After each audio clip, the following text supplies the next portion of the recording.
മണിയവരും price card. എൻ്റെ പേര് മഞ്ജു. ദൈവത്തിന്റെ നാമത്തിന് മഹത്വം ഉണ്ടാകട്ടെ.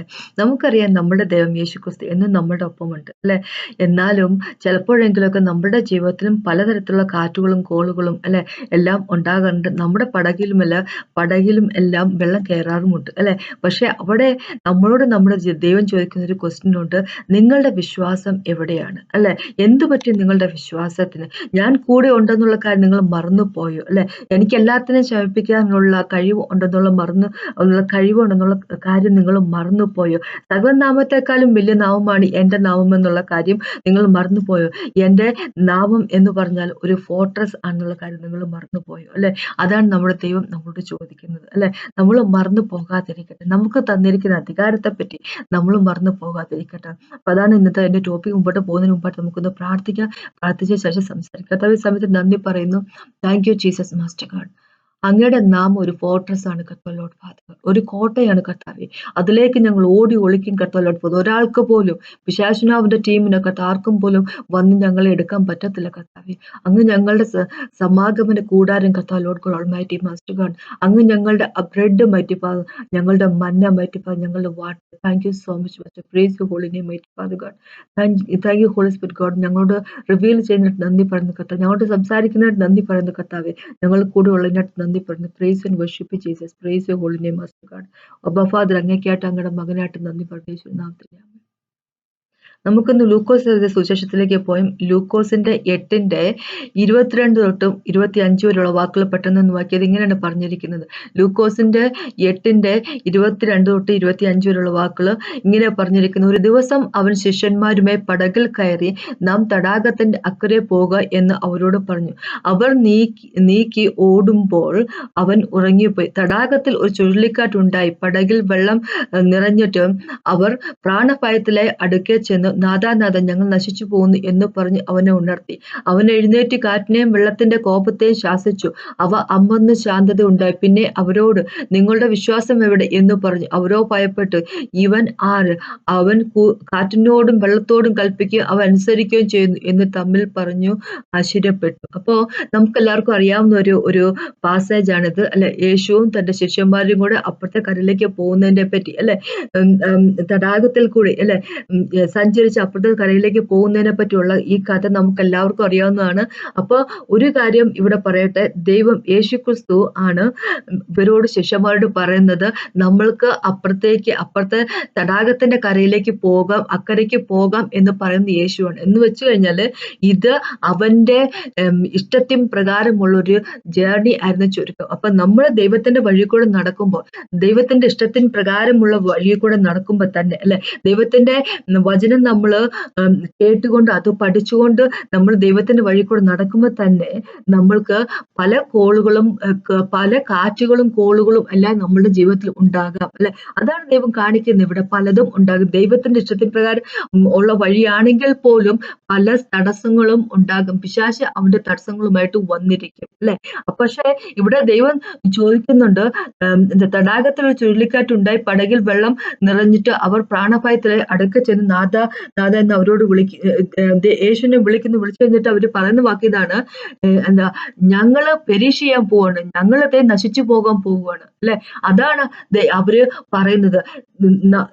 ശിഷ്യന്മാർ പറയുന്ന വാക്കുകൾ, ഞങ്ങള് നശിക്കാൻ പോവാണ് അല്ലെ. നമുക്കറിയാം യേശുവിനെ പറ്റി. യേശുവിന് എല്ലാം അറിയുന്ന ഒരു വ്യക്തി അല്ലെ. ഇപ്പൊ ഈ ശിഷ്യന്മാരുടെ തന്നെ മനസ്സിൽ അവര് അങ്ങോട്ടും ഇങ്ങോട്ടും സംസാരിക്കുന്ന കാര്യം പോലും ആൾക്കാരും മനസ്സിൽ വിചാരിക്കുന്ന കാര്യം പോലും അറിയാൻ ശക്തിയുള്ള ഒരു ദൈവമാണ് യേശു ക്രിസ്തു അല്ലെ. അവര് യേശു പറഞ്ഞിട്ടുണ്ടല്ലോ, മനുഷ്യനായിരിക്കുന്ന സമയത്ത് പോലും. ഇപ്പൊ ഗ്ലോറിഫൈഡ് ആകുന്നതിന് മുമ്പ് തന്നെ മനുഷ്യനായിരിക്കുന്ന സമയത്ത് കൂടെ പറഞ്ഞിട്ടുള്ള കാര്യമാണല്ലോ അല്ലെ. ഉദാഹരണമായിട്ട് പറയുവാണ്, ശിഷ്യന്മാരെ അങ്ങോട്ടും ഇങ്ങോട്ടും പരസ്പരം അവര് തർക്കിച്ചുകൊണ്ടിരുന്ന ആരാണ് വലിയവൻ അല്ലെ എന്നുള്ളതിനെ പറ്റിയൊക്കെ തർക്കിച്ചുകൊണ്ടിരിക്കുമ്പോ യേശു വീട്ടിൽ ചെന്നതിന് ശേഷം ചോദിച്ചു ഇവരോട്, നിങ്ങൾ എന്താ പറയുന്നത് എന്നെ പറ്റിയുള്ള കാര്യം അല്ലെ. അപ്പൊ കാരണം യേശുവിനെ അറിയാം, മനസ്സറിയാം, ഹൃദയം അറിയാം. ഹൃദയത്തെ നമ്മളെ ചിന്താഗതികൾ അറിയാം. ദൈവമാണ് അല്ലെ. ദൈവമാണ്. എബ്രഹാമിനെയും സാറേനെയും ദൈവം വിസിറ്റ് ചെയ്യുന്ന സമയത്ത് സാറ ടെന്റിന്റെ അകത്ത് നിന്നുകൊണ്ട് ചിരിച്ചതേ ഉള്ളൂ അല്ലെ. ഇപ്പൊ ഇവിടെ ഇരുന്നുകൊണ്ട് ദൈവം പറയുക സാറി എന്തിനാണ് ചിരിക്കുന്നത് അല്ലെ. എന്ന് വെച്ചു കഴിഞ്ഞാല് കാണാൻ ദൈവമാണ്. അന്ന് അബ്രഹാമിനെ വിസിറ്റ് ചെയ്ത ദൈവമാണ് യേശു ക്രിസ്തു അല്ലെ. പിതാവ് ആത്മാവാണ്. പിതാവ് മനുഷ്യന് മുമ്പിൽ പ്രത്യക്ഷപ്പെടത്തില്ല, പക്ഷെ മനുഷ്യന് മുമ്പിലേക്ക് പ്രത്യക്ഷപ്പെടാൻ വേണ്ടി പിതാവ് കൈക്കൊണ്ട രൂപമാണ് യേശുക്രിസ്തു എന്ന് പറയുന്നത്. പലരും പറയും യേശുക്രിസ്തു ഒരു ദൈവമല്ല അല്ലെ എന്ന് പറഞ്ഞ് എന്താ പറയാ സ്ഥാപിക്കാൻ വേണ്ടി ശ്രമിക്കുന്ന ഒരു കാഴ്ച നമ്മൾ എപ്പോഴും കണ്ടുവരുന്നതാ. ഏത് മനുഷ്യൻ പറഞ്ഞാൽ ഈ കാറ്റും കോളും എന്താ പറയണ അടങ്ങുമല്ലേ. അത് ദൈവം എംപവർ ചെയ്തെങ്കിൽ മാത്രമേ കാറ്റും കോളും അടങ്ങത്തുള്ളൂ അല്ലെ. ദൈവം യേശുക്രിസ്തു നമുക്ക് അതിനുള്ള ഒരു പവർ തന്നെങ്കിൽ മാത്രമേ കാറ്റും കോളും അടങ്ങത്തുള്ളൂ. അപ്പൊ ഇവിടെ ദൈവം പറയുന്നത് എന്താണെന്ന് വെച്ചാൽ ശിഷ്യന്മാര് ചെന്നിട്ട് യേശുവിനോട് പറഞ്ഞു ഞങ്ങളിത് നശിച്ചു പോകുന്നു എന്നാ അവര് പറഞ്ഞു അല്ലെ.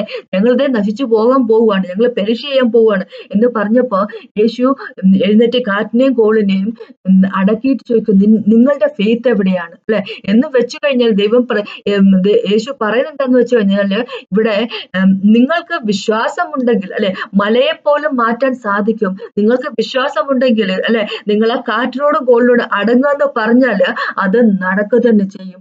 കാര്യം എന്താന്ന് വെച്ച് കഴിഞ്ഞാല് അവൻ നമ്മൾക്ക് അധികാരം തന്നിരിക്കുന്നു. ഇത് ഇന്നത്തേക്ക് മാത്രമുള്ള കാര്യമല്ല പറഞ്ഞിരിക്കുന്നത്. ഒന്നാമത്തെ കാര്യം ദൈവം പറയുവാണ് ഞാൻ പറഞ്ഞു വിടുന്ന വർക്കാണെങ്കിൽ പോലും അതിന്റെ ഇടയ്ക്കും പലതരത്തിലുള്ള കാറ്റുകളും കോളുകളും ഉണ്ടാകാം. പക്ഷെ നിങ്ങൾ അതിനെപ്പറ്റി ഓർത്ത് വിഷമിക്കേണ്ട കാര്യമില്ല. അധികാരം നിങ്ങളുടെ നാവിലാണ് എന്നാണ് ദൈവം പറയുന്നത്. കാരണം യേശു എഴുന്നേറ്റിട്ട് അതിനെ വഴക്ക് പറയും, അതിനെ ശാസിക്കാൻ പറയുന്നത്. ആ കാറ്റിനെയും കോളിനെയും ശാസിക്കുക ചെയ്യുന്നത് അതേ ആത്മാവ് യേശുവിന് വസിക്കുന്ന അതേ ആത്മാവാണ് ഇത് നമ്മുടെ ഉള്ളിൽ ഉള്ളത് അല്ലെ. ഹോളി സ്പിരിറ്റ് ഗോഡ് ആണ്, യേശുവിന്റെ ആത്മാവാണ്. ആ യേശുവിന്റെ ആത്മാവ് നമ്മുടെ ഉള്ളിലുണ്ട്. നമ്മളെ സീൽ ചെയ്തിരിക്കുന്നു യേശുവിന്റെ ആത്മാവ് കൊണ്ട്. ആ അതേ ദൈവം യേശു തന്നെ, യേശുവാണ് നമുക്ക് ഹോളി സ്പിരിറ്റ് ഗോഡിനെ തന്നത് അല്ലെ. യേശു തന്റെ ശിഷ്യന്മാരോട് പറഞ്ഞത് 10ാമത്തെ ചാപ്റ്റർ ലൂക്കോസിലേക്ക് വരുമ്പോ 19ാമത്തെ വാക്കിൽ ഇങ്ങനെ പറഞ്ഞിരിക്കുന്നു പാമ്പുകളെയും തേളുകളും ശത്രു സകല ബലത്തെയും ചവിട്ടുവാൻ ഞാൻ നിങ്ങൾക്ക് അധികാരം തരുന്നു എന്ന് ഒന്നും നിങ്ങൾക്ക് ഒരിക്കലും ദോഷം വരുത്തുകയില്ല. അപ്പൊ പാമ്പുകളെയും തേളുകളെയും ശത്രുവിന്റെ സകല ബലത്തെയും ചവിട്ടുവാൻ എന്ന് പറഞ്ഞിരിക്കുന്നത് കുറച്ച് ബലത്തെയല്ല, സകലതിനെയും ചവിട്ടുവാൻ ഉള്ള അധികാരം അല്ലെ യേശു നമുക്ക് തന്നിരിക്കുന്നു. ഹോളി സ്പിരിറ്റ് ഗോഡ് നമ്മുടെ ഉള്ളിൽ വസിക്കുന്നു. നമ്മുടെ ഉള്ളിൽ ഉള്ളവൻ പുറത്തുള്ളവനേക്കാളും എത്രയോ ശക്തം. പുറത്തുള്ളവന് ഒന്നുമല്ല, വിശേഷം ഒന്നുമല്ല അല്ലെ. അവൻ വീണ് പോയവൻ വെറും ഒരു മാലാഖ മാത്രമായിരുന്നു അവൻ. പക്ഷെ യേശു എന്ന് പറഞ്ഞാല് ഹോളി സ്പിരിറ്റ് ഗോഡ് യേശുവും പിതാവ് ഒന്നാണ്. അവര് എന്ന് പറഞ്ഞാൽ ദൈവമാണ്. ദൈവം നമ്മുടെ ഉള്ളിൽ വസിക്കുന്നു. എത്രമാത്രം അധികാരമുണ്ട്. അതുകൊണ്ടാണ് ഇവിടെ ലൂക്കോസ് സുവിശേഷത്തെ 8ാമത്തെ ചാപ്റ്ററിൽ ഇങ്ങനെ എഴുതിയിരിക്കുന്നത് എവിടെയാണ് നിങ്ങളുടെ വിശ്വാസം എന്ന് ദൈവം ചോദിക്കുക. യേശു നമ്മളോട് ഇതേ ചോദ്യം ചോദിക്കുക, എവിടെയാണ് നിങ്ങളുടെ വിശ്വാസം? വിശ്വസിച്ചുകൊണ്ട് നിങ്ങളെ സാഹചര്യത്തെ നോക്കി നിങ്ങളെ കൽപ്പിക്കുക, അത് മാറിപ്പോയേ സാധിക്കത്തുള്ളൂ. കാരണം നമ്മൾ ഉപയോഗിക്കുന്ന നാമം ദൈവത്തിന്റെ നാമമാണെങ്കിൽ അല്ലെ, നമ്മൾ ഉപയോഗിക്കുന്ന നാമം നമ്മൾ യേശുവിന്റെ നാമമാണെങ്കിൽ നമ്മൾ പറയുമ്പോൾ യേശുവിന്റെ മഹിമയ്ക്കായിട്ടാണ് നമ്മൾ പറയുന്നതെങ്കിൽ നമ്മൾ യേശുവിന്റെ ചിറകിന്റെ അടിയിൽ വസിക്കുന്ന വ്യക്തികളാണെങ്കിൽ നമ്മൾ പറയുന്ന വാക്കിന് ഒരുപാട് അധികാരങ്ങളുണ്ട്. കാരണം എന്താന്ന് വെച്ച് കഴിഞ്ഞാല് നമ്മൾക്ക് അധികാരം തന്നിരിക്കുന്നു അല്ലെ. ദൈവം ഇങ്ങനെയാണ് പറഞ്ഞിരിക്കുന്നത് സദൃശവാക്കില് 18ാമത്തെ ചാപ്റ്ററിന്റെ 21 ഇങ്ങനെ പറഞ്ഞിരിക്കുന്നത് മരണവും ജീവനും നാവിന്റെ അധികാരത്തിൽ ആയിരിക്കും എന്ന് പറഞ്ഞിരിക്കുക. നമ്മളുടെ അത് ഇഷ്ടപ്പെടുന്നവർ അതിന്റെ ഫലം അനുഭവിക്കും അല്ലെ. നമ്മൾ മരണവും ജീവിതവും നമ്മുടെ നാവിന്റെ അധികാരത്തിൽ നമ്മുടെ ദൈവം നമുക്ക് തന്നിരിക്കുകയാണ്. ശത്രുവിന്റെ സകല ബലത്തെയും അല്ലെ ചവിട്ടി തൂക്കാൻ ഉള്ള അധികാരം നമുക്ക് തന്നിരിക്കുകയാണ്. യേശുവിന്റെ അധികാരപരമായിട്ടുള്ള പേര് നമ്മളെ സിഗ്നേച്ചർ പോലെ ദൈവം കുത്തിവെച്ചിട്ടുണ്ട് അല്ലെ.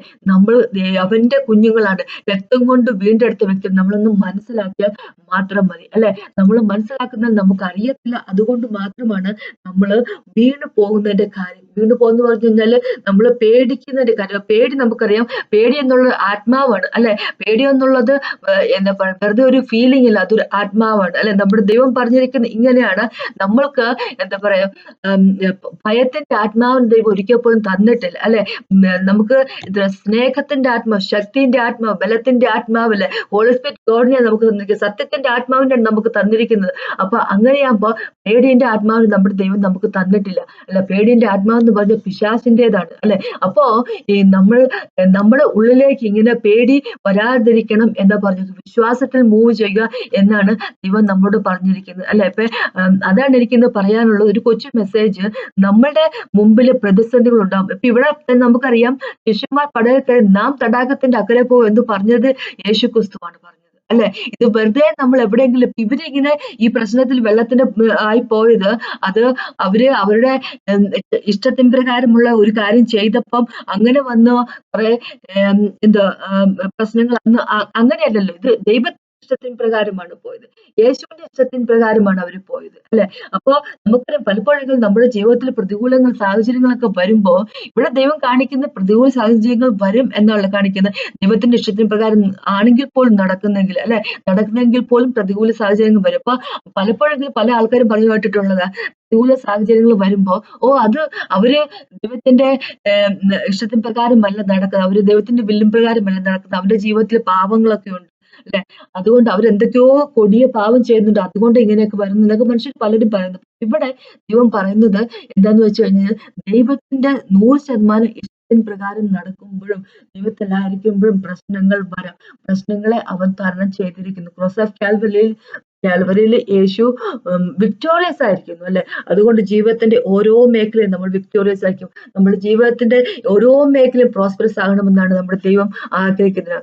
3-ാമത്തെ ജോണിൽ ദൈവം ഇങ്ങനെ പറഞ്ഞിരിക്കുന്നത്, സകല മേഖലയിലും നമ്മൾ പ്രോസ്പെറസ് ആകണം, നമ്മൾ വിക്ടോറിയസ് ആകണം അല്ലെ, നമ്മൾ ജയാളികളായിരിക്കണം. അതാണ് നമ്മുടെ ദൈവം നമ്മളെ പറ്റി പറഞ്ഞത്. അപ്പൊ അതുകൊണ്ടാണ് ദൈവം ഇവര് ശിഷ്യന്മാരോട് ചോദിക്കുന്നത്, നിങ്ങളുടെ വിശ്വാസത്തിന് എന്ത് പറ്റി അല്ലെ.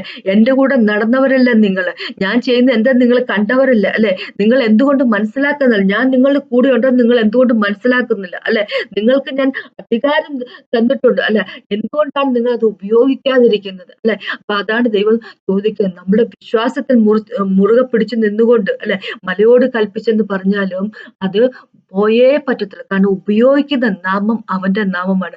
യേശുവിന്റെ നാമത്തിന്റെ മുമ്പിൽ സകലതും മുട്ടുകുത്തിയേ പറ്റത്തുള്ളൂ. അതാണ് എനിക്കിന്ന് പറയാനുള്ളത്. നമ്മൾ എവിടെയാണ്, ആരാണ് എന്നുള്ള കാര്യം നമ്മൾ തന്നെ മനസ്സിലാക്കുക അല്ലെ.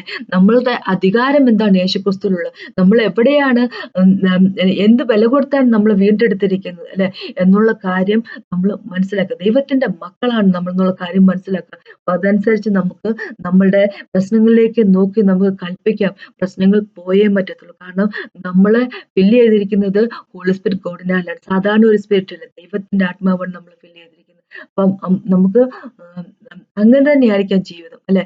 സൈറ്റനും അവന്റെ ടീമിനും മുമ്പ് നമ്മൾ വഴങ്ങുന്ന വ്യക്തികളാക്കാതിരിക്കാം, പേടിക്കാതിരിക്കുന്ന വ്യക്തികളാകും അല്ലെ. നമുക്ക് അതിനെപ്പറ്റിയാണ് എനിക്ക് സംസാരിക്കുള്ള. അപ്പൊ നമുക്ക് പ്രാർത്ഥിച്ച സമയത്ത് നന്ദി പറയുന്നത്. I worship you and I praise you, Master Lord Father God.